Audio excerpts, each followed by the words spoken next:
When someone accidentally threw away the school play costumes, Oh no! replacements were shipped with FedEx. And with picture proof of delivery, everyone could focus on the perfect opening night. FedEx, where now meets next. For residential delivery only.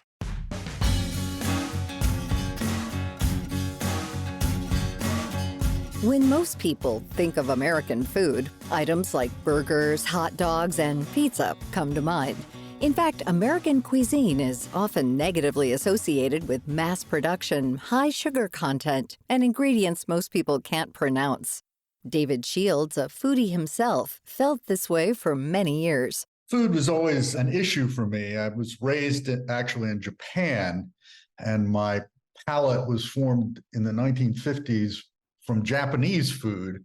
So when I came back to the United States in the late 50s, I hated American food.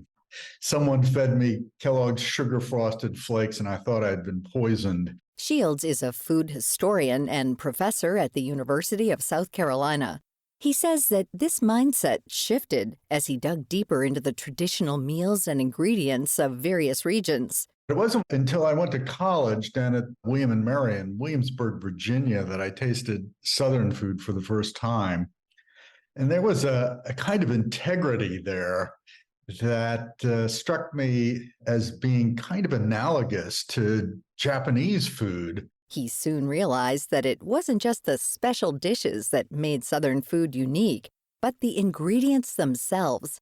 Many of these items were heirloom crops or older varieties of fruits, vegetables, and grains unique to the region, and they all tasted different than their more modern counterparts.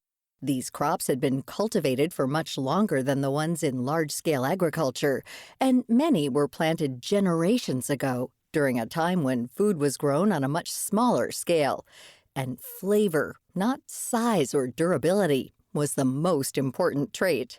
Back when these foods were first being planted, seed selection and the breeding of plants still placed flavor foremost, while modern agronomic breeding puts processability, disease resistance, pest resistance, transportability, quickness to maturation, all of these other sorts of things are elevated above it.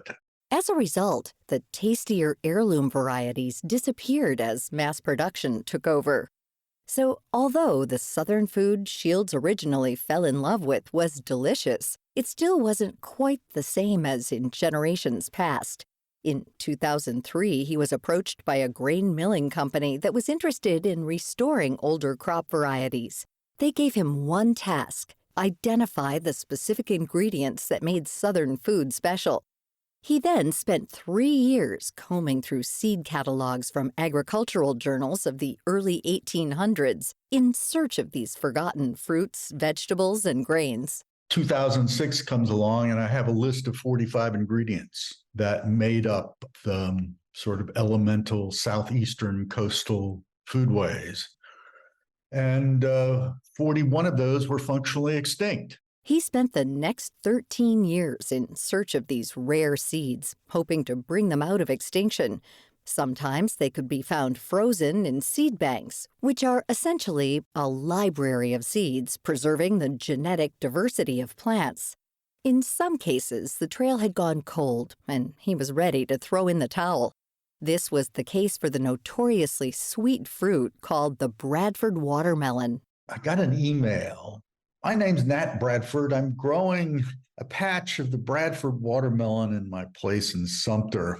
Turns out he's a 7th generation descendant of the originator of the watermelon.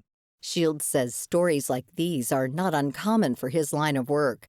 He'll sometimes hear from a small local farmer or someone with a home seed collection, and the crop will suddenly resurface.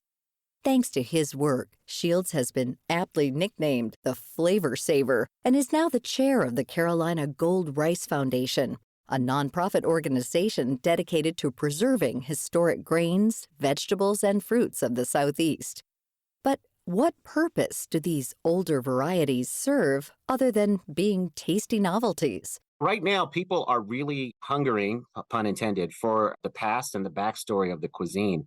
So there's intense curiosity getting away from this industrialized product that is out there, and people are trying to figure out, well, what are the various types of collard greens that were grown, and what were the features, and can we get that taste of our grandparents back? That's Adrian Miller, a food writer also known as the soul food scholar. He points out how certain regional varieties play an important role in cuisines. Take soul food, for instance, which is rooted in deep culture and tradition. Over time, soul food has become shorthand for all African American cooking, but that's really not accurate. Soul food is the food that Black migrants took out of the South during the Great Migration that lasted over decades as millions of African Americans left the South and started to live in other parts of the country. So this is the cuisine that they transplanted in other parts of the country. So soul food brings together the culinary techniques, ingredients, and traditions of West Africa, Western Europe, and the Americas. So some typical foods would be fried chicken, some kind of fish, usually fried, chitlins or chitterlings, which are pig intestines, smothered pork chops as entrees.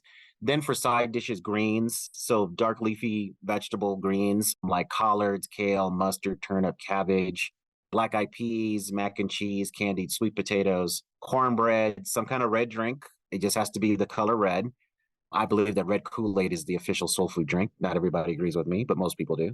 And then for dessert, pound cake, peach cobbler, banana pudding, sweet potato pie. Much like the story of the plants Shields has restored, the journey of soul food to the present day isn't so simple. According to Miller, soul food has been stigmatized throughout its history. It's often incorrectly associated with the idea of unwanted leftovers. Miller adds there's also a common misconception that enslaved people cooked for themselves using parts of the animal that slave owners didn't want, when in reality, everyone was eating every part. At one point, that's empowering, right? Because it shows creativity and resourcefulness. But at the same time, there's this narrative like, y'all are eating the stuff that nobody wanted, and you're literally digesting white supremacy by celebrating these foods. So that's going on in the Black community. Outside of the community, soul food is viewed as unhealthy. And the idea is that if you eat this stuff on a regular basis, it's going to kill you, so it needs a warning label. Yet, all of these other foods in the United States are probably more unhealthy than soul food, but they get a pass.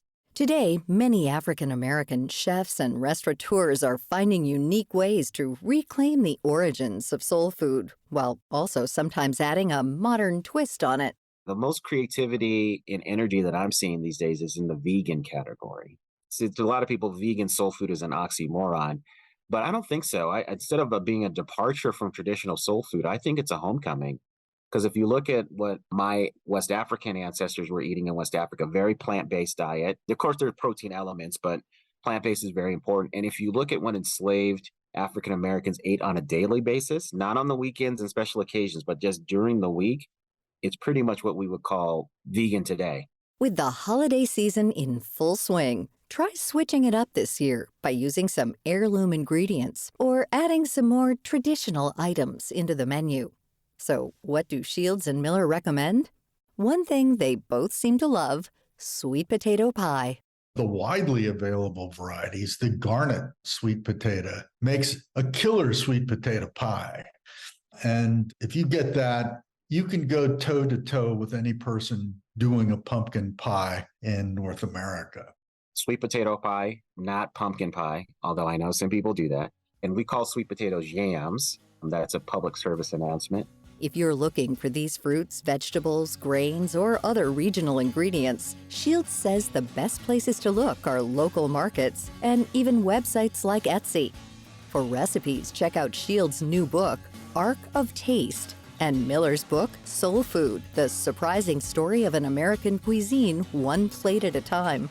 To find out more about heirloom foods, soul food, and our guests, David Shields and Adrian Miller, head to viewpointsradio.org. This segment was written by our associate producer, Tabor Brewster. Our executive producer is Amira Zaveri. Our studio production manager is Jason Dickey. I'm Marty Peterson.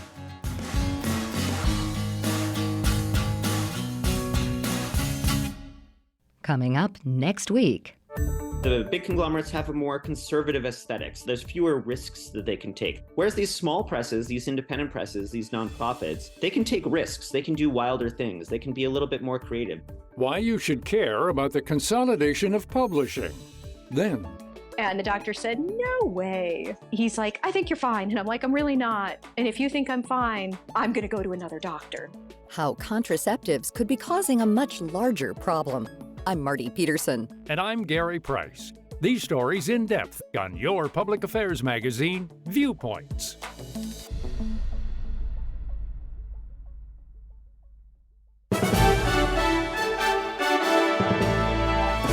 And that's Viewpoints for this week. Follow us on Twitter, Facebook, and Instagram to learn more about upcoming shows and find a library of past programs on Apple Podcasts, Google Play, and Spotify. Plus, you'll always find previous segments and more information about our guests at viewpointsradio.org. Join us again next week for another edition of Viewpoints.